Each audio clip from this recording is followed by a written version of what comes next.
Hi, I'm Ross, and this is how you build a garden bed. Let's get into it.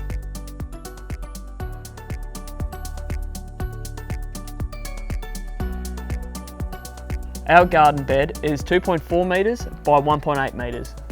Use stakes to mark each corner, then attach a string line. From here, use spray marking paint to outline the bed's shape clearly. This outline will guide you when it's time to build the frame, ensuring everything stays in place and matches your plan. Once you've picked your spot, it's time to prepare the area by removing any grass or weeds. Now it's time to cut and assemble the timber for the sides of your garden bed. Treated pine sleepers are ideal as it's durable and can withstand the elements. Cut the timber to the length using a circular saw. Then screw each corner together using 100mm bugle batten screws with an impact driver to form your frame.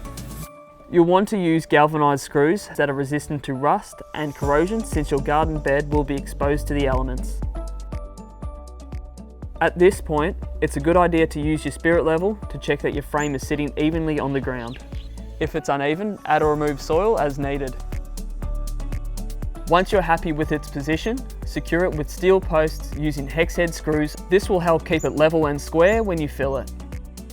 It's now time to fill your garden bed. Add a mixture of quality garden soil and compost. This will give your plants the nutrients they need to thrive. All that's left is to plant.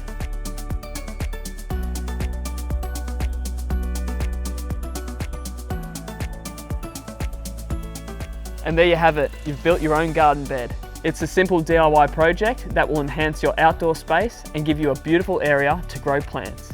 If you like this video, make sure to check out our other instructional guides.